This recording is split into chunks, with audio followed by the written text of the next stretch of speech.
Hello YouTube land and welcome to Force In Unison Live, episode 13 of the bad luck episode. And with the topics that we're gonna discuss, there's just a bunch of bad luck right now going on in the gaming industry.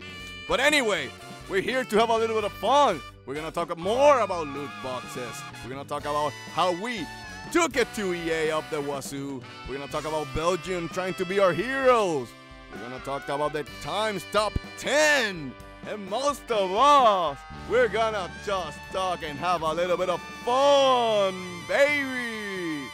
Of course, I am your host, Dantes. And joining me, like always, Caliones. How you doing, Caliones? Hey, how you doing, Dantes? How you doing, everybody? And yeah, we got a pretty good topics to talk about today. We're gonna be talking about, like you said, net neutrality, EA's gambling, and all of that stuff. So we're gonna tackle the information. And it's kind of funny because yesterday, you and me, we were talking about what kind of topics we're gonna cover today, and we were like, man, there's actually nothing going on. I mean, there's nothing really to talk about. Only a few games here and there, but nothing newsworthy.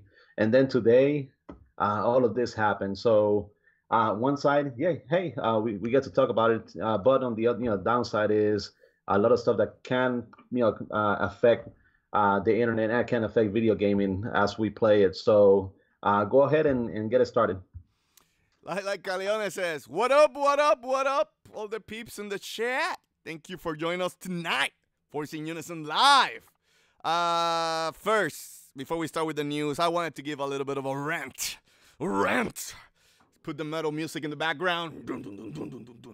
And the reason I want to do a little bit of rant is because net neutrality, like Caliones just mentioned, is possibly getting killed.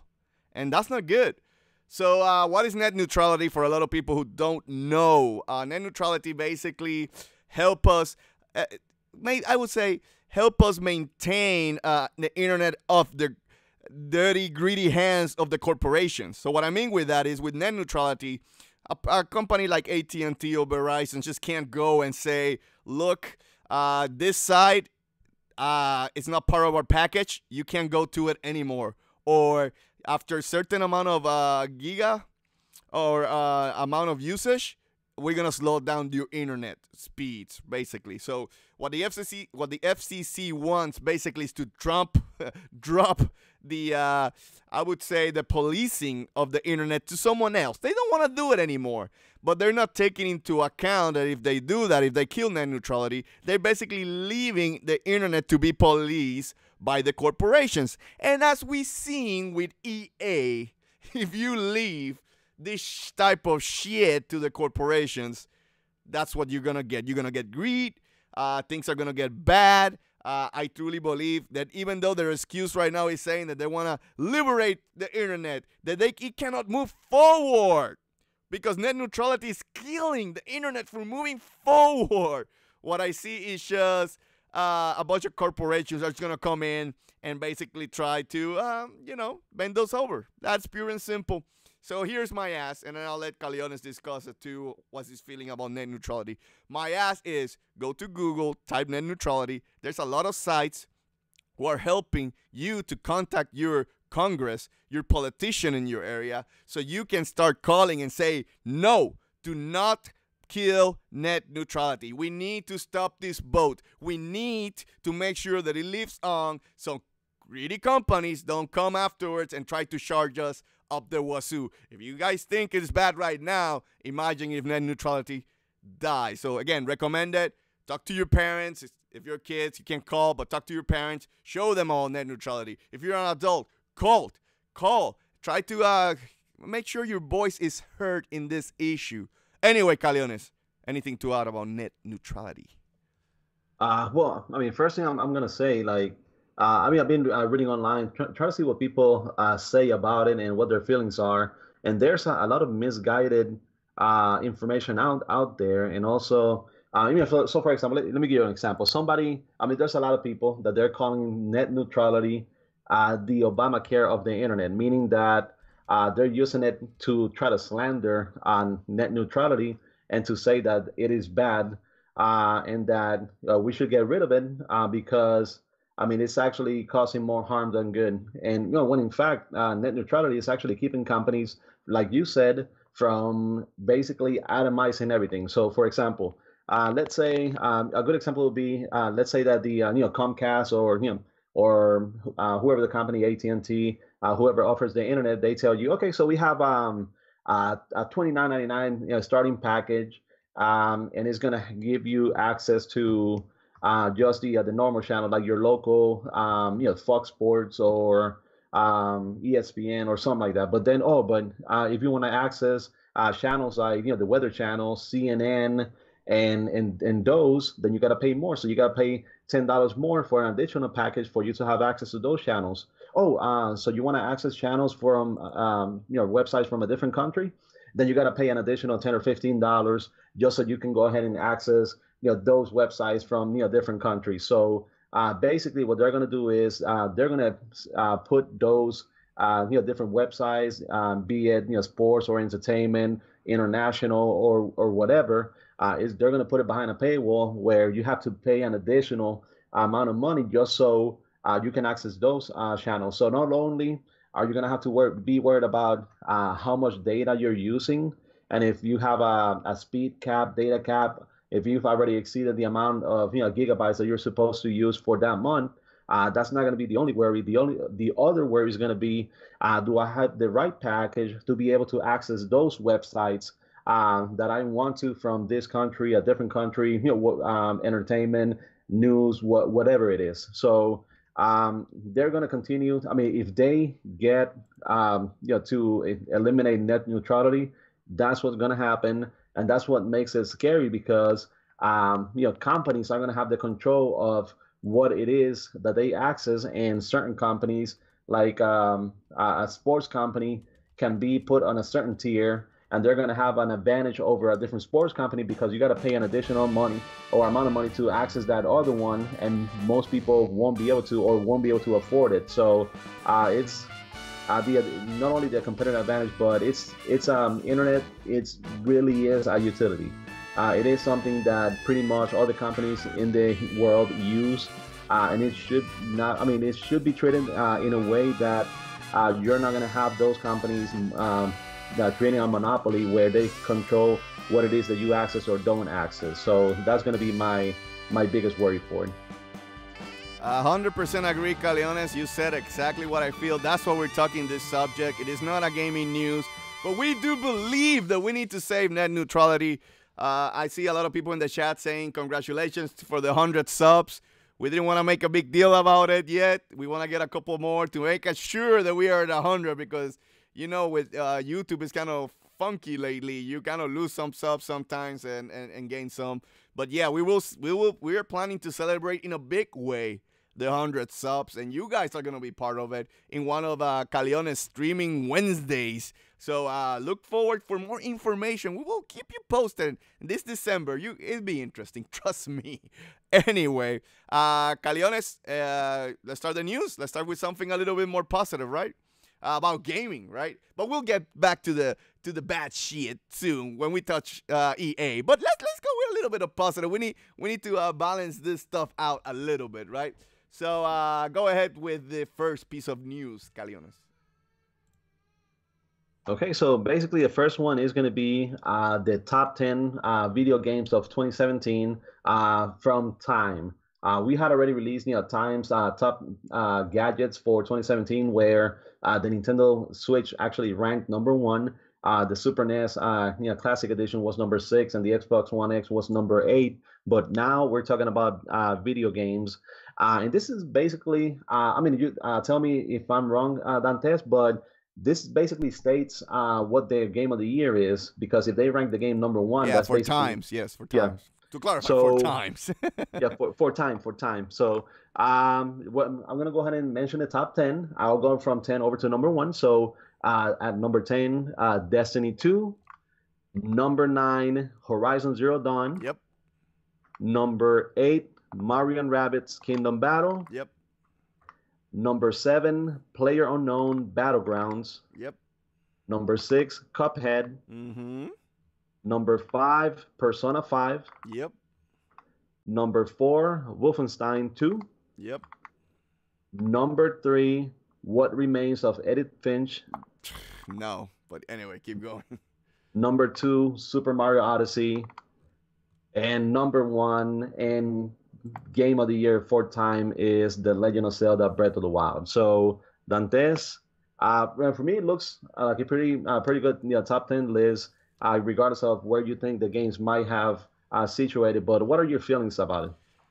So let's well, okay, I'm gonna give it generic, right? It's their opinion. I respect it. Their top 10. I agree with most of the game being there in the top 10. Right now, I'm showing a little bit of Zelda Breath of the Wild in the background. One of my favorite trailers of all time, to clarify. So you guys enjoy us. We speak the top 10 for times. But like I was saying, so I agree with most of the games there. I would have taken a couple out of there. Like the Edith Finch one, whatever. I would have added Neo, Nier. There's way more better games that came out that should be there in that top 10 list. But again, I respect their opinion. But let's now go in depth with the list, right? First things first, I'm gonna say is, and you know where I'm going with this quickly, is Horizon Zero Dawn at 9. No. That's at least should be top 5. To me in the year. There's no way in hell, and I have played both, to clarify, Caliones. I have played both, and I'm almost beating World 3 in Mario and Rabbids, so I'm going to World 4 soon. I play it today. So Horizon Zero Dawn is a way better game than Mario and Rabbids. It's just not even contest in that one. I just can't believe that they put it that list. But again, I respect their opinion. It's all good. Yeah, but are they the same type of games?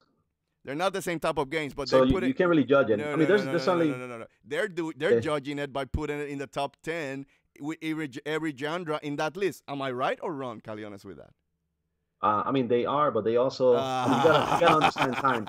Time not only tells you about your own personal games, they also talk to you about the reception from the games and what those games actually mean for the masses out there. So are you damage controlling my own comment right now?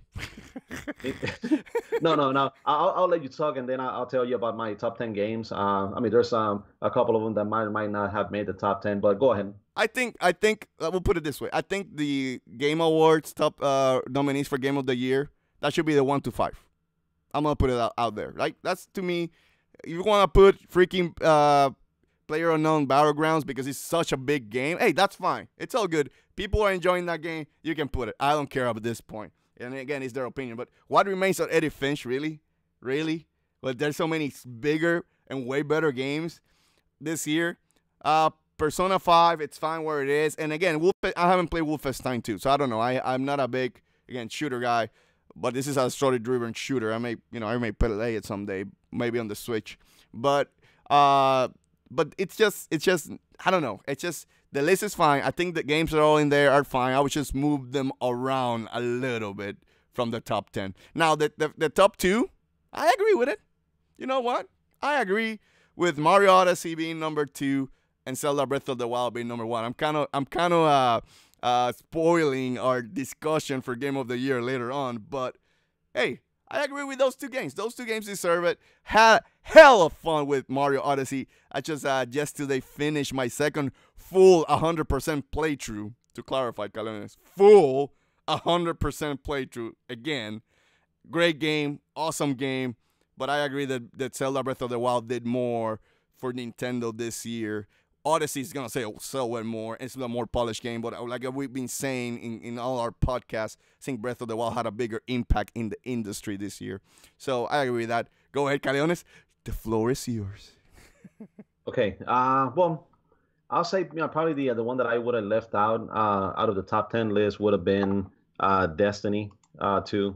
That's probably the one that I would have kicked out of it and probably replaced it with the more than likely Nier Automata. Probably would have been the one to put on there. But what's exciting about this year is that there's so many games that you can put in your top 10 list, and that tells you of how strong the 2017 has been for gaming. It's been a great year for gaming, a great year for fans of Nintendo, Sony, and to some extent, Xbox, especially since For what? Cuphead delivered at Oh, the end, oh, and oh, and oh, they're oh, okay. and they're gonna be receiving PlayerUnknown's Battleground on December 12th, so they're gonna Oh, the have PC exclusive that is finally yeah, coming to Xbox. Okay, that's fine. yeah. Sure. So they're gonna have two of the top 10 games on their system, from exclusives or console exclusives. But about the rankings themselves, yes, I would have placed Horizon Zero Dawn in the top fives. I probably would have had um, What Remains of Edith Finch either lower or maybe not even on the top 10. I believe that I mean, of the type of game that it is, it's probably not the best game. I forgot the other name, which the other one that got a sequel this year. But that one is probably a better representation of what you would call the walking simulator. Wolfenstein probably would have been a little bit lower, even though I'm glad that it's there. So it's going to gain more recognition. Hopefully, more people are going to get it, and it's going to sell better because so far the reception hasn't been as great for the game. But overall, hey, Sergio, Calione, speak louder because I inadvertently put the intro music again. So go ahead, speak louder. Okay, so but yeah, yeah, just let me know so I'm not gonna be shouting to everybody here, but Yo!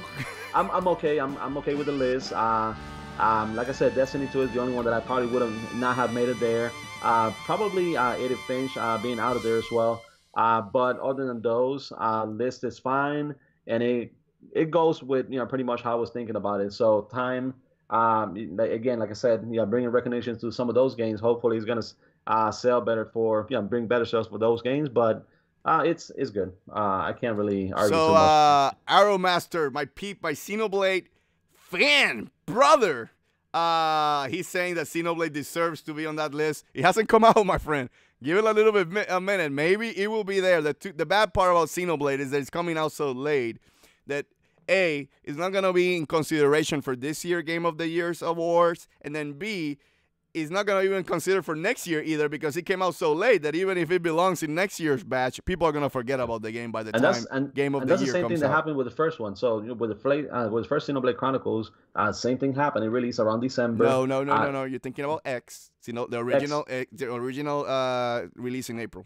So okay, so about X, so it was X did not deserve it. Trust me, X did not deserve it. But not even considered. I well, wasn't even considered because of it. So it doesn't matter how great Xenoblade Chronicles 2 might be, because of the cutoff. It's going to be too soon, or too late for this year. But for next year, it's going to be forgotten by the time the Game of the Year awards roll out. So the only reason why you see the Zelda Breath of the Wild there is because of the lasting appeal and how it has changed open world games going forward. And we're going to see this with more games that start coming up with other companies. As time goes on, we're going to see the what Zelda has done implemented in those games. But either way, can't really fault Nintendo for it. They need to spread out the games. Even Dantes said that he hoped that Xenoblade Chronicles 2 would have released next year. But I mean, better than having to have it this year than not having it at all. It just reinforces how great of a year it has been for Nintendo. Should have been next year, Galiones. I wanna have something to look forward to for next year for Nintendo, because it's a damn great console. So I just wanna keep enjoying it. I just wanna get to my Sony ways later on when all those exclusives drops next year, and I'm like, okay, so the Switch is taking a little bit of dust. Like right now, the PlayStation is taking a little bit of dust, which is fine. That's what happens when you play one or the other when games come out. And the PlayStation is gonna get a lot of dust once Xenoblade hits, right? But I'm hoping that that's like a 2-month experience because that game is so big. And the way how I put it this way, you got so much shit going on, it's hard to just consistently play it. So I'm gonna take like 2 months, like X, before I can get through everything on that game, right? But anyway, it's all good. I'm fine with the list time. Pretty good list. I would have just changed a couple of things, but it's all good. I guess we can move on to the sad part of the podcast, which is talking about loot boxes or the gambling box or whatever you want to call it. There's many nicknames, Anyway, Well, go ahead. I mean, I wouldn't necessarily call this a sad part. hopefully it's the first step Well, on true. something Yeah, I agree. that's going to allow the industry to change as a whole. But at the same time, it's a dangerous slippery slope because, okay, well, talking about news first. So Belgium said that loot boxes are considered gambling because you have a mixture of gaming and like in gambling and money involved. So especially since most of these games like Star Wars Battlefront 2 are geared towards teens and kids, you're from that moment you're putting a paywall on certain things, and you're basically playing with their minds to the point where you're starting to create gamblers. So the thing that's going to happen with this in Belgium is, not only did they ban it in their country, they're going to try to ban it for all of Europe. So they're going to continue to push forward with this. This is something that might affect Europe. It might affect, come overseas and come back to the U.S., where originally they said it wasn't gambling, but now they may take a second look and categorize it as such. So the good thing about this is that loot boxes might stop. The bad thing is that EA might have started something where the entire, the U.S. government might get involved, and they're going to put additional restrictions on games. So, it could be something where you just put a big label on the cover saying this game is considered to have gambling. It might be something where not only are they going to put their hands in this, but they're going to start putting their hands in other things in relation to our game. So it's potentially it could have both a positive and a negative effect if this continues. But hopefully, before it comes to the U.S., and there's already been discussions here because, like you said, some people that we're already calling our representatives about net neutrality, but they're also calling representatives about loot boxes and gambling and all of that. So hopefully the companies will remove it before anything else happens, and the government starts putting their hands into other things. But they started it, and let's see what happens. No, this other companies are going to be looking at EA like in a negative fashion because they have started all of this. So, Random Gaming Channel says that it's not gambling. I understand a lot of people's point of view that may feel that it's not gambling, right? What I can say is that it can be addictive. And to do this to kids, it could be a problem because then the kids are getting addictive. They want the next best weapon. They want the next best armor. They want the best next star car, and X, Y, and Z. It just keeps going and going. And it's not something that you're seeing all of them and you're deciding, okay, so I want to go ahead and exactly. get this one. It's get different. It's all random. It's random, so, exactly. If it was microtransactions itself, microtransactions suck. I hate them, to clarify. But at least in the past with microtransactions, you could see what you were buying. You were specifically speaking, so a kid could come to his dad, hey, I just want to get this weapon specific, and I spend $1 or $2, which is different, right? So I understand that a lot of people don't see it as a gambling, but something needs to be done because this would hurt gaming, and I'm really against loot boxes. So I'm hoping that this makes a change. I'm hoping that we keep slamming down EA so they can feel the pain. So anyway, aside from that, keep going to the next piece of news. But this could be positive, but like you said, this could be negative. You don't want the government all over your stuff either. But in this case, I'm interested to see what happens, and I'm interested to see if this kind of at least scares the publishers to pull back so the government don't intervene in video games, saying, okay, we're sorry, we're not going to do it, you don't need to do anything. That maybe could be the benefit, but we'll see how it goes. Go ahead, Calion. Okay, so yeah, we're going to continue with EA. So it keeps getting worse and worse for EA.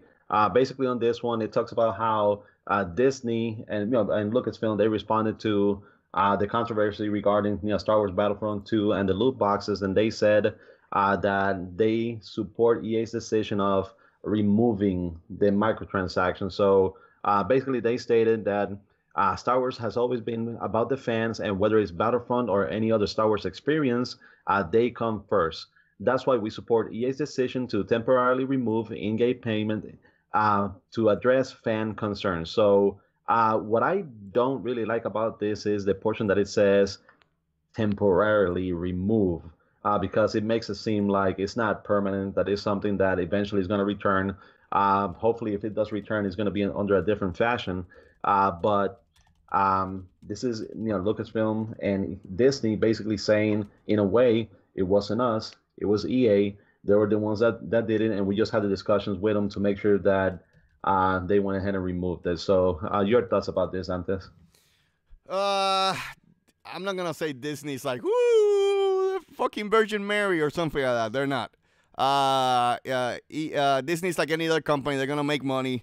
At first, they were okay with this, and now when the backlash came, they came all and says, "Look, we got a movie that's coming out in 2 weeks. EA, you better shut this down right now, okay?" And they were like, "Okay, fine. Yes, sir. Yes, yes, Mickey. Yes, whatever you want, Mickey Mouse." So again, I'm okay with this. At least, again, the only reason they're talking about it, the only reason they're discussing it, is because we are up EA's wazoo. We're fighting right now. Keep fighting, peeps. Like Net Neutrality. Keep fighting, keep fighting, keep fighting.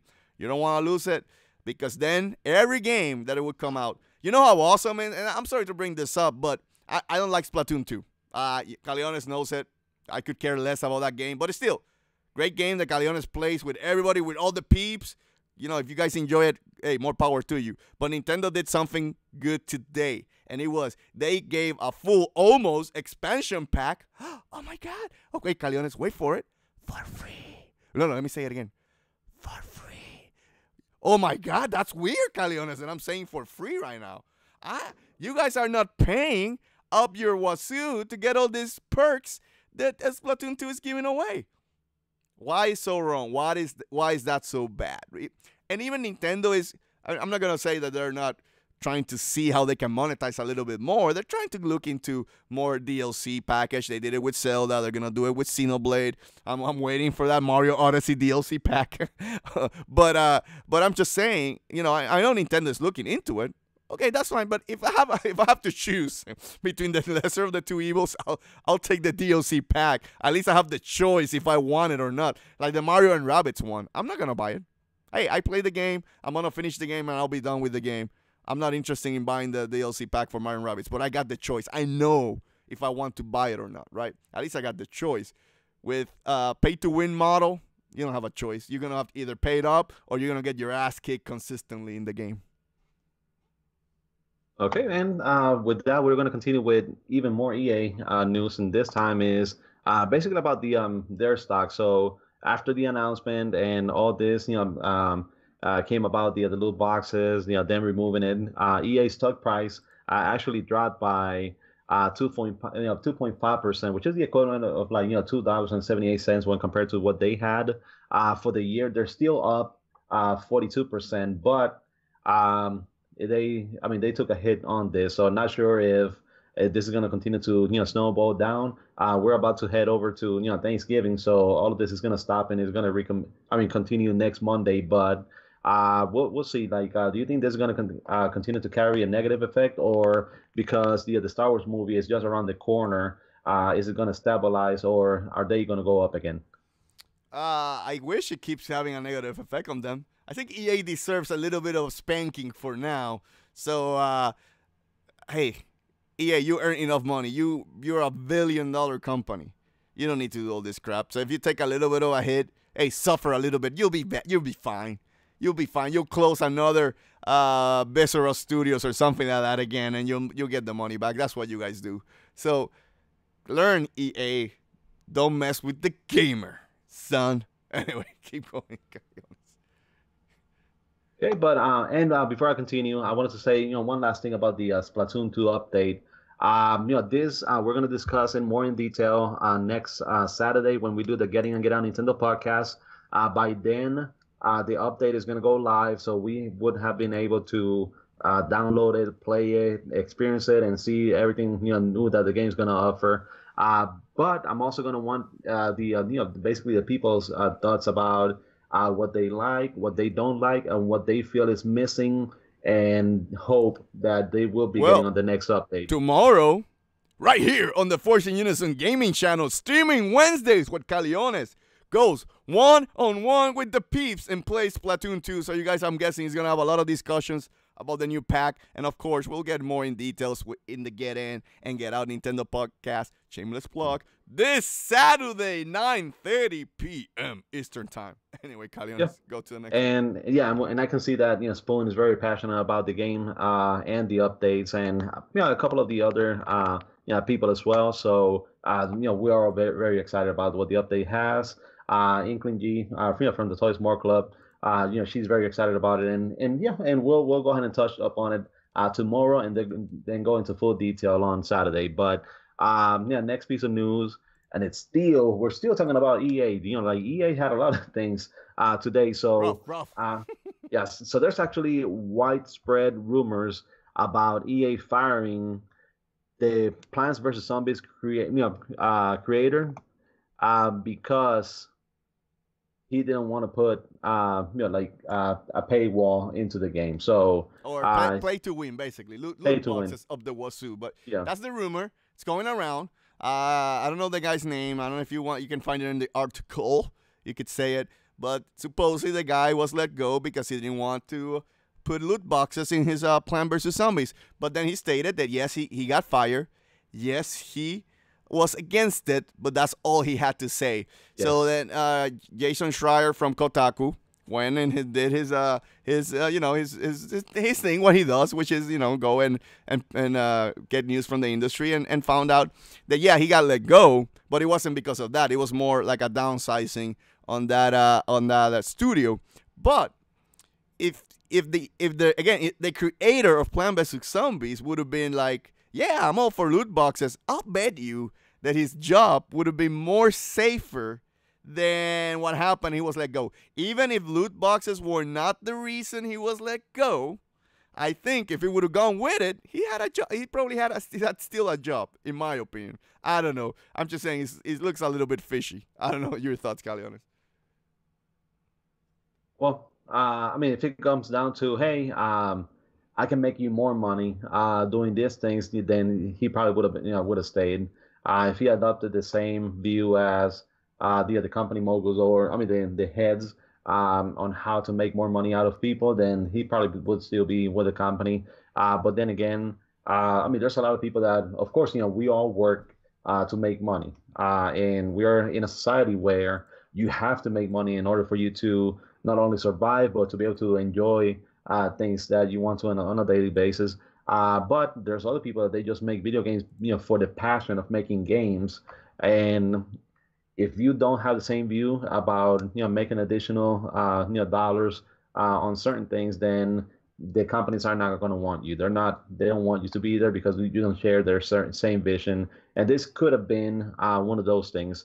Then again, we had the same thing about the ex Naughty Dog developer, where we haven't heard anything else afterwards. So it could be something where they're not happy about certain things that happen and they're using it, or this all of it could have been completely true, and this is the reason why EA did it. But because of everything else that's happening with EA, you kind of start to believe it, that it could have definitely happened because of everything else that EA has shown when it comes to loot boxes, making additional money, and just being corporate bullies with other companies and people as well. But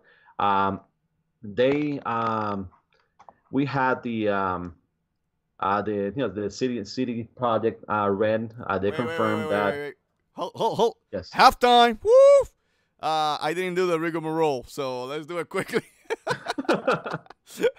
I want to welcome everybody to the Force In Unison Live, episode 13, right here at the Force In Unison Gaming channel. Please remember to subscribe, like, and comment so you can make this two crazy MS happy. Also, please remember that we do have a Nintendo podcast called the Get In and Get Out Nintendo Podcast every Saturday, 9:30 p.m. Eastern Time. Go to SoundCloud and iTunes and download that podcast for free. Rate us over there so you can show us some love. Also, we do have a Facebook page called Force In Unison Gaming. And finally, and Dantes says finally, go to chiguerosnews.com and give some clicks and love to my boy, Caliones. With all that said, we're done with halftime. Let's continue the show. Go ahead, Caliones. Yeah, and we're not trying to take anything away from Easy Allies and their half times. Is that we actually forgot to say it at the beginning, so that's why we're doing it. we're not copying. Hey, ECI rules. I really like. I was watching, and I'm just giving them a plug here. And they don't need it, but I was watching the reactions to all the Nintendo press conferences this year, like a week ago when the Nintendo Switch was revealed, when the Nintendo Direct and the Spotlight, and even they did a Xenoblade Chronicles. They're a well-rounded gamer group. Everybody has their taste, but they have good gamers that they seem to know their shit. So I'm giving them a plug. They're not one of those YouTubes that's just gonna shit on Nintendo for the sake of it. They're gonna shit on everybody equally if they have to, right? So, I like that. They're always excited when they see something that they like, or at least one of them. Like there's the Xenoblade guy, and there's the Mario guy, and there's the the shooter guy. So there's always someone there that they're gonna show excitement for it. Anyway, just a cheap plug for them. Oh, and they do the best reviews in the industry, no doubt. I know I gave the recommendation to Caliones the other day. I don't know if you saw a couple of their reviews, but the reviews are top notch. Anyway, they're basically the old game trailer crew. So if you don't know them, anyway, keep going, Caliones. Okay, but yeah, we're gonna be moving along over to the Cyberpunk 2077. So they said CD Projekt Red confirmed that, and I quote, and you're gonna have to say this. What did they say? They're gonna leave the greed to other companies. They're not gonna put all that BS in their new game, basically. Okay, but yeah, so essentially they said, worry not when thinking CP 2077. Think nothing less than TW3, huge single player, open world, story driven RPG, no hidden cash, you get what you pay for, no bull. Just honest gaming like Wild Hunt. We leave greed to others. So basically what they're saying is they don't really support loot boxes, they don't really support any of those practices, and that we can expect to have the full game when it comes out. And I'm pretty sure that if they would see if it's to have DLC or something like that, they might consider it and do it as well. But as far as the game itself, we won't have to worry about any of that. So it actually turns out that this is actually like good practice and good promotion for your game. So hopefully their game is going to enjoy success if they continue to deliver this way. Yep, agreed. I got not much to say. That I haven't played The Witcher 3. I know everybody says it's great. I did play The Witcher 1 on PC, like 10 hours, and I did get bored. So, but I know The Witcher 2 supposedly gets way better, and The Witcher 3 is a masterpiece. So I may want to go back to those games. I might just look at playthrough in YouTube about Witcher 1, and let's just go straight to Witcher 2. But anyway, I think this is good. At least one developer. But we still have to see. They're adding multiplayer elements to their new game. So we have to wait and see what do they add. Maybe there's some DLC in there, which is, again, I guess is fine. But at least they're saying they're not going to support this BS. So hopefully they'll be good with their word. And we'll go from there. Okay, and then going from, again, this is a roller coaster. So we're saying great things, bad things, great, bad, and going up and down. So now we're going to go down again. And we're talking about the top 20 games for the NPD. And we kind of touched it a little on the Getting It Out Nintendo podcast, mainly talking about the Nintendo games. But the top 20 games for October released, and Middle Earth: Shadow of War ranked as the #1 selling game. So we had, just to say the top 10 to keep it that way. Yep. Shadow of War #1, Assassin's Creed Origin #2, Super Mario Odyssey 3. But only physical copies, no digital sales were counted. South Park, the Fractured Butthole, #4, NBA 2K18 #5, FIFA 18 #6, WWE 2K18 #7, Madden NFL 18 #8, Destiny 2 #9, and Forza Motorsport 7 #10. So your thoughts about those games? So I'm sad to see Shadow of War #1. Honestly, I hate it. That game, another game that should fail for the good of gaming. To clarify, I platted Shadow of War 1, so I was looking forward to play this game. I liked the first game a lot, and I'm not buying this crap. I am not gonna buy it. And if I ever play this game, it's gonna be used or when it's like $5 on the garbage bin or something to that extent. That's when I'm playing that game, if I ever play that game. There's so much games. There are better games out there who are doing it right. Why would I spend time with BS like Shadow of War, when I can enjoy Xenoblade Chronicles with none of that BS. Where I can enjoy Mario Odyssey with none of that BS. Where I can enjoy Hellblade with none of that BS. Where I can enjoy Horizon Zero Dawn with none of that BS. So I'm just saying, there's too much games out there. Hey, Persona 5. Persona 5 doesn't have that BS. I'm looking forward playing that game next year. Next year, I'm going to call it the year of the RPG, because I'm going to play Persona 5, Lost Sphere, I Am Setsuna, Ni no Kuni. So next year is the year of the RPGs. That means I'm going to play like 5 games all year, because they take a long ass time to complete. But anyway, so it's sad to see that. But in reality, Mario Odyssey would probably be number 1 if we added the digital sales. Mario Odyssey was only in one platform, no digital sales included, but Shadow of War had digital sales included and was on 3 platforms. So to me, in my heart at least, Mario Odyssey is the number 1 game in the MPDs this month. But the rest, the usual suspects. At least we see South Park. South Park doesn't have that BS, so that's good. Aside from some DLC, at least he doesn't have the BS. It's sad to see Assassin's Creed Origins 2. They have some type of loot boxes. That game doesn't deserve it. But the rest is the usual suspects. So nothing newsworthy aside that Odyssey did so well, only being a couple of days in the market and being on only one platform and no digital sales. So. Yeah, I mean, when it comes to Super Mario Odyssey, the game released 4 days before this closed. Also, and that was on the 27th. So Shadow of War released on the 10th. So it had kind of like a 17-day head start when it came to sales. Also, it is a multi-platform game, so Xbox One and PS4 players would be picking it up, as well as PC players as well. So it does have a bigger chance of revenue and sales. Also, Nintendo did release a statement stating that Super Mario Odyssey was the number 1 selling game of the month. So if they reported that, I'm pretty sure they did so because they were counting both physical and digital sales. As far as the NPD goes, I wish Nintendo would be more forthcoming when it came to their digital sales and would give the update sooner. So we can see a clearer image of where the game actually ranked. So at least, honestly, but again, I'm sounding like a Nintendo fanboy. I'm turning into you a little bit with this podcast. I'm defending them too much. I'll get back to my old ways in the next Get In and Get Out. But again, Nintendo is one of the few companies who give you the numbers. I mean, Microsoft hides all those numbers up the wazoo. We never know what Microsoft is selling. And Sony, it tells them when they're good, but they also have a history of hiding them if they're struggling. Nintendo, to their credit, the Wii U bomb last gen. Or this gen, I don't know. I'm still confused like what the Switch is, but and they still said the Wii U have sold 13 million consoles, so they didn't shy from it.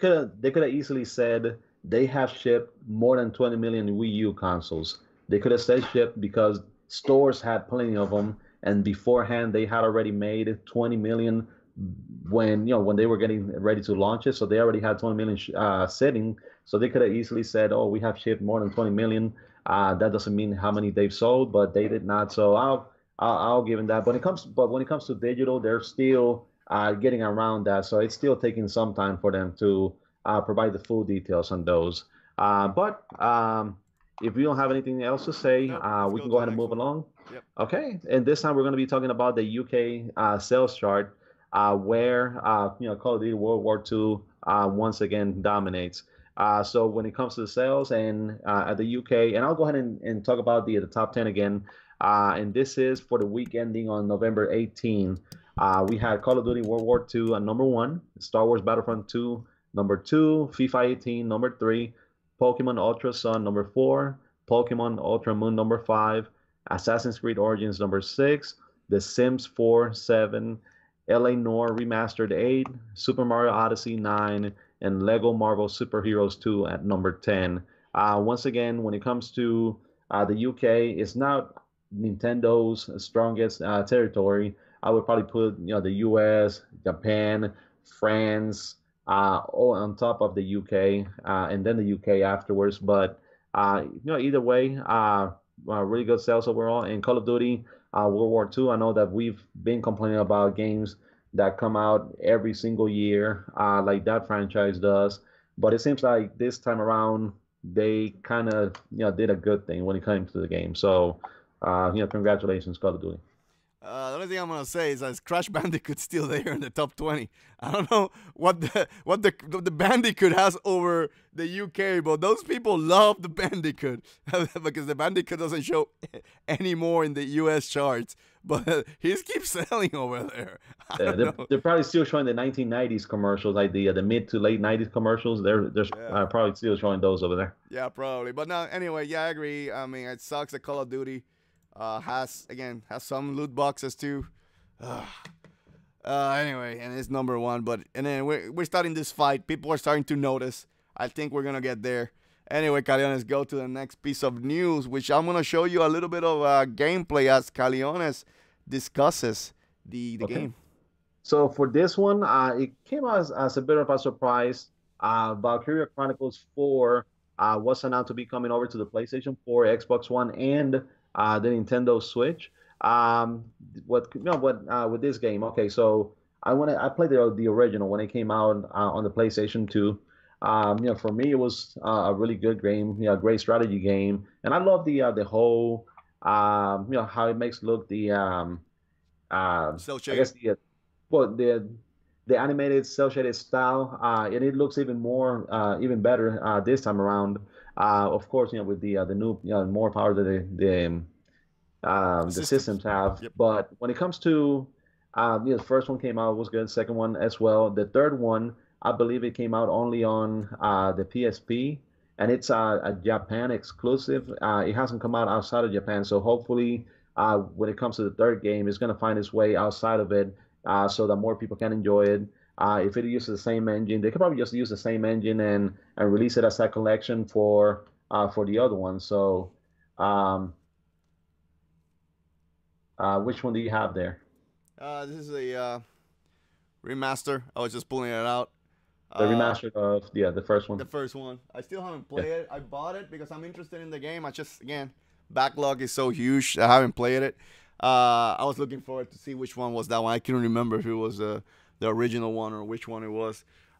So this is interesting piece of news because uh, again, one thing I would say, like I knew once the Switch became a hit on Japan, that like I joke with Caliones and I said in the podcast, Sony's gonna start losing exclusives. And what I mean with that is that now every Japanese game that typically is exclusive to Sony, because again, no one's gonna put them on the Xbox. They were just gonna put them in, like Persona 5. I believe the Persona 5 Gold, if it comes out, it will come out on the Switch. So that means that the Switch selling so well, we're gonna start seeing all these Japanese RPGs or Japanese games in general being coming more to the Switch. I am 100% confident in that. What I'm surprised too is why why they're coming on the Xbox. That's kind of a waste of time for Sega. I don't know. So they can sell like 5 copies, and I know it's not even coming in Japan on the Xbox. It's just in the US. But hey, 5 copies sold is 5 copies sold. I know a lot of Xbox fans said, "Oh, Final Fantasy 15 did so well on the Xbox."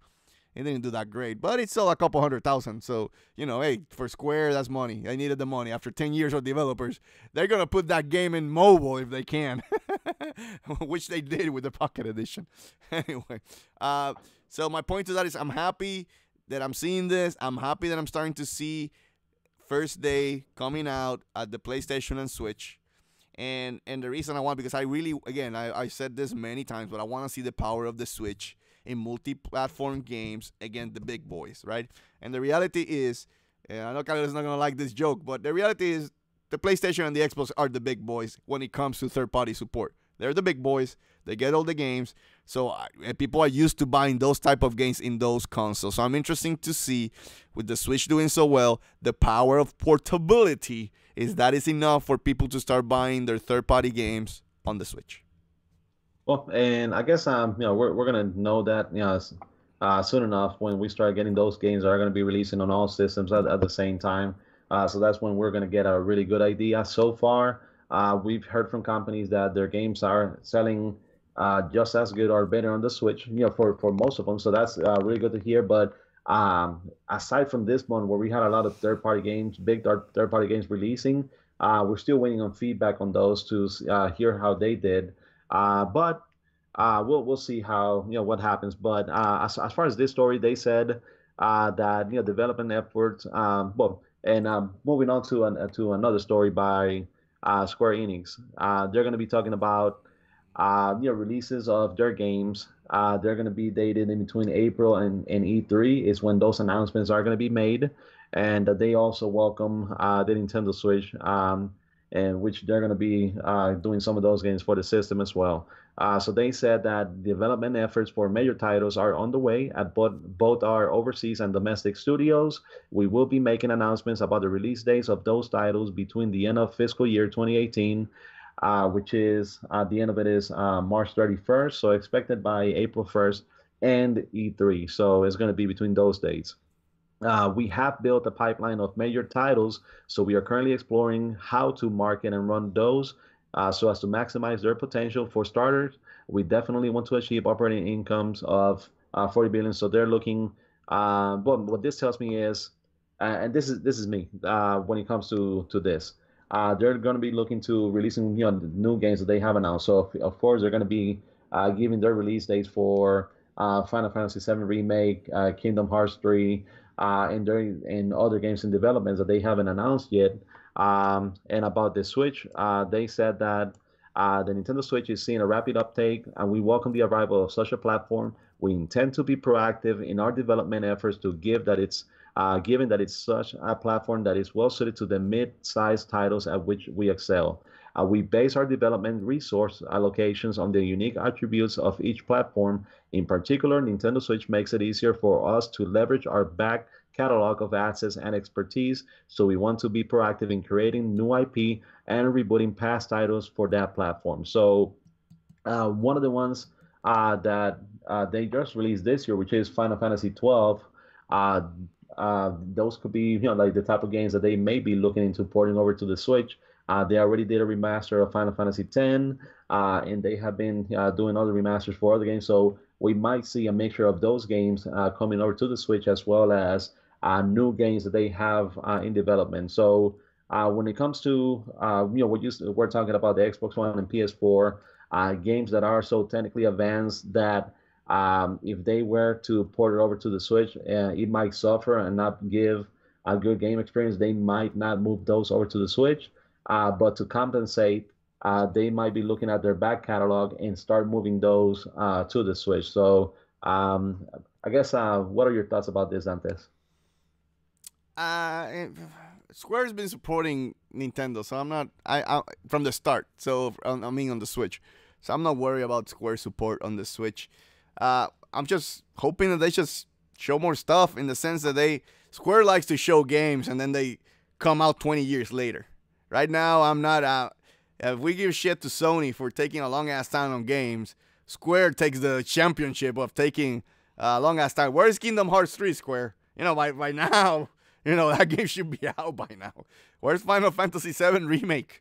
Come on, it's just shit. Where is it? So just finish those damn games, Square, first. And again, excuse me, Square Enix. You shouldn't be named Square. But still, this is good. Octopath Traveler looks pretty cool. We'll see what other games could come out, and I think it's gonna smaller titles like Lost Fear and I Am Setsuna, which I'm gonna play both next year. They have next year. They have the first Dragon Quest Builders coming over to the Switch, and the second Dragon Quest Builders is gonna be releasing and should be coming to all three consoles. So those are other games that they have in the pipeline coming. Yep. So again, it's good. Square, keep doing your thing. Just next time, just don't announce games 20 years in advance. That's the only recommendation. Anyway, Caleones, we good? We are done, peeps. Let's put a little bit of music, and of course, let's enjoy the end. Here we go. Thank you, everybody, for joining us tonight. Force In Unison Live, episode 13. Anyway, remember to subscribe, like, and comment so you can make this two crazy MS happy. Also, remember, we do have a Nintendo podcast called the Get In and Get Out Nintendo Podcast. Also, go to SoundCloud. Go over there. Download the podcast. Give us some love so you can show some support. Also, we do have a Facebook page called @Force In Unison Gaming. And finally, Dantes says finally, go to chiguerosnews.com and give some clicks and love to my boy Caliones. With all that said, thank you again. Good night, everybody. Good night, everyone.